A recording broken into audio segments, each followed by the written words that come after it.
Hello, ഇന്നത്തെ video Palakkad ഒരു hidden പ്ലേസിനെ കുറിച്ചാണ്.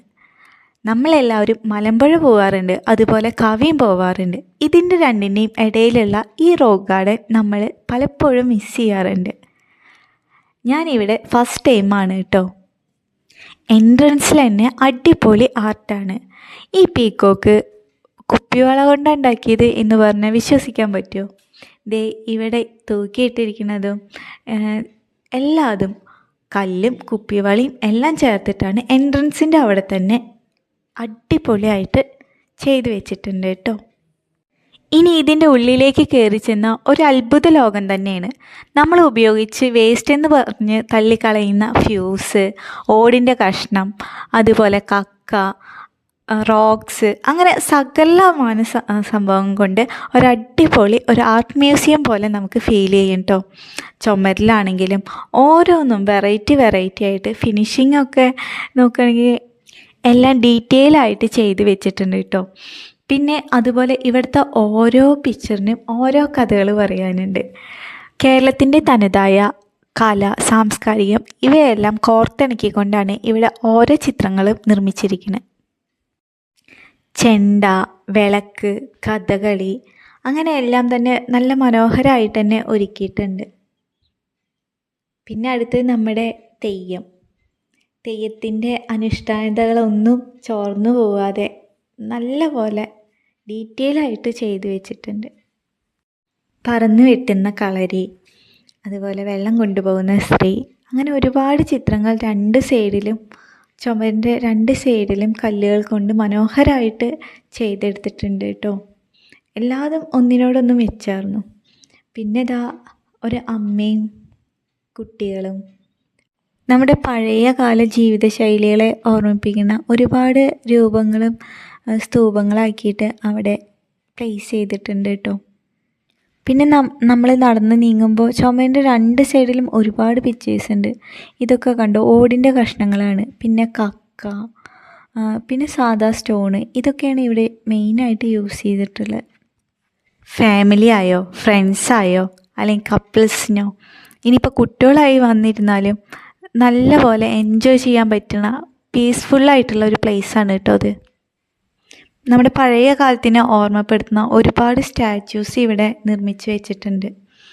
പിന്നെ ഓരോന്നും ഓരോ തീം ബേസ്ഡാണ് കേട്ടോ ചെയ്തിരിക്കുന്നത്. ഓരോ സ്ഥലത്ത് എല്ലാറ്റിനും ഓരോ തീമുണ്ട്.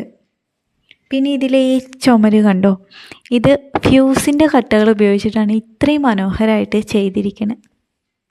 നല്ല വെയിലുള്ള സമയമായത് കാരണം വീഡിയോയിൽ അത്ര ക്ലാരിറ്റി ഉണ്ടാവില്ല, പക്ഷെ നേരിട്ട് കാണുമ്പോൾ എല്ലാതും നല്ല രസമുണ്ടായിരുന്നു കേട്ടോ. ഇവിടെ ഒരു സ്ഥലവും വെറുതെ ഇട്ടിട്ടില്ല. വാളായാലും സൈഡായാലും എല്ലാവിടെയും ഓരോരോ ആർട്ട് നമുക്ക് കാണാം. അതും വെറുതെ എന്തെങ്കിലും വെച്ചിരിക്കുകയല്ല കേട്ടോ. ഓരോന്നിനും ഓരോ തീമുണ്ട്. ഓരോ പിക്ചറിനും ഓരോ കഥകൾ പറയാനുണ്ട്. വലിയ കല്ലുകൊണ്ട് ഉണ്ടാക്കിയ ഓരോ രൂപങ്ങൾ. പിന്നെ ഇവിടെ നിന്ന് അങ്ങോട്ടൊക്കെ മൃഗങ്ങളുടെ എന്താണ് കേട്ടോ, ഓരോന്നിനും ഓരോ സെക്ഷൻ ഉണ്ട്. ഒരുപാട് സ്ഥലമുണ്ട്. നമ്മൾ എങ്ങിട്ട് തിരിഞ്ഞാലും ഒരുപാട് ആർട്ട് കാണാൻ പറ്റും. ചില സ്ഥലത്ത് മൃഗങ്ങളുടെ രൂപങ്ങൾ, വേറെ ചിലവിടെ മനുഷ്യരുടെ ശില്പങ്ങൾ, പിന്നെ പ്രകൃതിയുടെ വിവിധ തരത്തിലുള്ള ഭാവങ്ങൾ എല്ലാം വളരെ ക്രിയേറ്റീവായിട്ട് ഡിസൈൻ ചെയ്തതാണ്. ഫോട്ടോഗ്രാഫിയൊക്കെ അടിപൊളി സ്പോട്ടുകളാണ്.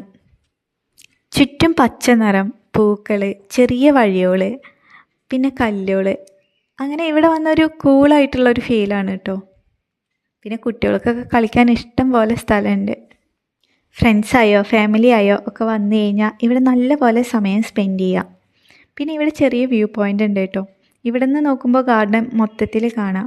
പിന്നെ ചെറിയ ബെഞ്ചുകളുണ്ട്, ഇരുന്ന് സംസാരിക്കാനും ഫോട്ടോ എടുക്കാനും വെറുതെ പ്രകൃതിയൊക്കെ ആസ്വദിക്കാനും പറ്റിയ നല്ല പീസ്ഫുള്ളായിട്ടുള്ള സ്ഥലമാണ് കേട്ടോ. സൺസെറ്റ് ടൈമിൽ വന്ന ഈ പ്ലേസ് വേറെ ലെവൽ ബ്യൂട്ടി ആയിരിക്കും. രാവിലെ അല്ലെങ്കിൽ വൈകുന്നേരമാണ് ഇവിടെ വരാൻ കുറച്ചും കൂടി നല്ല സമയം. ഉച്ചയ്ക്ക് ചൂട് കുറച്ച് കൂടുതലായിരിക്കും. ഇവിടെ നിന്ന് അങ്ങോട്ട് സ്റ്റാച്യൂസാണ് കേട്ടോ. കേരളത്തിൻ്റെ പഴയ കാല ജീവിതശൈലികൾ, അതുപോലെ ആചാരങ്ങൾ, അനുഷ്ഠാനങ്ങൾ, അങ്ങനെയൊക്കെയുള്ള പാരമ്പര്യമായിട്ടുള്ള കാര്യങ്ങളൊക്കെ ഓർമ്മപ്പെടുത്തുന്ന ഒരു കൂട്ടം സ്റ്റാച്യൂസാണ് കേട്ടോ. ഇനി ഇതൊക്കെ ഉണ്ടാക്കിയിരിക്കുന്നത് ദേ ഇങ്ങനത്തെ കല്ലുകൾ വെച്ചിട്ടാണ്. പിന്നെ ഓടിൻ്റെ കഷ്ണം, കക്ക, പ്ലേറ്റിൻ്റെ പൊട്ട്, അങ്ങനെയൊക്കെയുള്ള വേസ്റ്റ് മെറ്റീരിയൽ കൊണ്ട് ഇത്രയും മനോഹരമായിട്ട് ചെയ്തെടുത്തിട്ടുണ്ട്. ഇവിടെ കണ്ടോ കുറച്ച് കൂട്ടം ചെണ്ട കൂട്ടുന്ന ആൾക്കാർ. പിന്നെ വാദ്യോപകരണങ്ങളെല്ലാം ഉണ്ട് കേട്ടോ.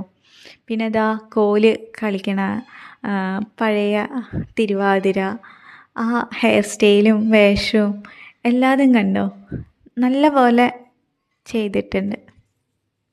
പുറത്തുനിന്ന് നോക്കുമ്പോൾ നമുക്ക് ചെറിയൊരു ഗാർഡനാണ് തോന്നും, പക്ഷേ ഉള്ളിൽ ഒരുപാട് സ്ഥലമുണ്ട് കേട്ടോ. എല്ലാ സ്ഥലവും മാക്സിമം യൂട്ടിലൈസ് ചെയ്തിട്ടുണ്ട്.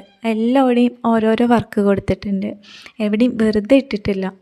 സ്റ്റാച്യൂസ് ആണെങ്കിലും പിക്ചേഴ്സ് ആണെങ്കിലും ഒക്കെ ഒരുപാട് കാണാനുണ്ട് കേട്ടോ. ഇന്ത്യയിലെ 2ാമത്തെ റോക്ക് ഗാർഡനാണ് ഇത്. ഇന്ത്യയിലെ ആദ്യത്തെ റോക്ക് ഗാർഡൻ ചണ്ഡീഗഡിലാണ്. 1996 ജനുവരി 7-നാണ് നമ്മുടെ ഈ റോക്ക് ഗാർഡൻ ഉദ്ഘാടനം കഴിഞ്ഞത്. നമ്മളെല്ലാവരും മിക്കവാറും മലമ്പുഴ കവർ ചെയ്യാറുണ്ട്, അതുപോലെ കവയ്ക്ക് വരാറുണ്ട്. കവയിൽ തന്നെ വെറൈറ്റി പ്ലേസുകൾ നമ്മൾ ഓരോ തവണയും പോവാറുണ്ട്. പക്ഷേ അതിൻ്റെ ഇടയിലുള്ള ഇത്രയും മനോഹരമായിട്ടുള്ള ഈ ഒരു ഗാർഡനെ കുറിച്ചിട്ട് മിക്ക ആൾക്കാരും സ്കിപ്പ് ചെയ്യാറുണ്ട്. പലർക്കും ഇതറിയില്ല കേട്ടോ, ഇങ്ങനൊരു ഗാർഡനെ കുറിച്ച്. അടുത്ത പ്രാവശ്യം മലമ്പുഴയും കവയും ഒക്കെ വിസിറ്റ് ചെയ്യാൻ വരുമ്പോൾ എന്തായാലും ഈ ഒരു പ്ലേസും കൂടി നോട്ട് ചെയ്ത് വെച്ചോളൂ. ഞങ്ങളിവിടെ വന്നിട്ട് സമയം പോയതേ അറിഞ്ഞില്ല, ഒത്തിരി കാണാനുണ്ടായിരുന്നു. കവയ്ക്കുള്ള റോഡ് ഇവിടെ അടുത്ത് തന്നെയാണ് കേട്ടോ, പോണ വഴിക്ക് തന്നെയാണ് കവ. അപ്പോൾ കവ കാണാൻ വരുന്ന ആൾക്കാർക്ക് നല്ലപോലെ എളുപ്പമായിരിക്കും. ഇവിടെ ഞാൻ പ്രത്യേകം നോട്ട് ചെയ്ത കാര്യം, റോക്സ് കൊണ്ട് എന്തെങ്കിലുമൊക്കെ വെറുതെ ചെയ്ത് വെച്ചതല്ല കേട്ടോ, ഓരോന്നിനും നല്ലപോലെ ഫിനിഷിങ് കൊടുത്തിട്ടുണ്ട്. കുട്ടികൾക്കാണെങ്കിലും മുതിർന്നവർക്കാണെങ്കിലും ഏത് പ്രായത്തിലുള്ള ആൾക്കാർക്കും ഒരുപോലെ എൻജോയ് ചെയ്യാൻ പറ്റുന്ന സ്ഥലമാണ് കേട്ടോ. ഞങ്ങൾ പോയ സമയത്ത് നല്ല വെയിലായിരുന്നു, കുറച്ചും കൂടി വൈകിട്ടാണെങ്കിൽ ഒന്നും കൂടി നന്നായിരുന്നു. ബട്ട് അവിടെ നിന്ന് ഇറങ്ങുമ്പോഴേക്കും കുറച്ച് സമയമായിരുന്നു കേട്ടോ. ഇനി അടുത്തത് പോകുന്നത് കോട്ട കാണാനാണ്. പോകുന്ന വഴികളൊക്കെ നല്ലതായിരുന്നു കേട്ടോ. അങ്ങനെ ഞങ്ങൾ കോട്ടയുടെ അവിടെ എത്തിയപ്പോൾ കുറച്ചധികം സമയം വൈകിയിരുന്നു. അത് കാരണം തന്നെ ഉള്ളിലേക്ക് കയറാൻ പറ്റിയില്ല. കോട്ടയുടെ പുറത്തെ വ്യൂ തന്നെ അടിപൊളിയാണല്ലോ. അപ്പോൾ അവിടെ കുറച്ച് നേരം നിന്നു കേട്ടോ. പിന്നെ അതിൻ്റെ ഉള്ളിൽ കുറേ പ്ലേസ് ഉണ്ടല്ലോ, ഉള്ളിലേക്ക് ടിക്കറ്റ് എടുത്ത് കയറാൻ പറ്റിയില്ലെങ്കിലും പുറത്തു കൂടെയൊക്കെ നടന്ന് എൻജോയ് ചെയ്തു കേട്ടോ. പിന്നെ ഒരു പാർക്കിൻ്റെ ഫ്രണ്ടിലെത്തിയപ്പോൾ അവിടെ നല്ല പൊട്ടറ്റോ ഫ്രൈ ഉണ്ടായിരുന്നു. അത് നല്ല സോസൊക്കെ ഒഴിച്ച് നല്ല വെറൈറ്റി ടേസ്റ്റ് ഉണ്ടായിരുന്നു. പിന്നെ അതൊക്കെ കഴിച്ച് കുറച്ച് നേരം പാർക്കിലും പോയി. അങ്ങനെ മൊത്തത്തിൽ കറങ്ങി ഇന്നത്തെ ദിവസം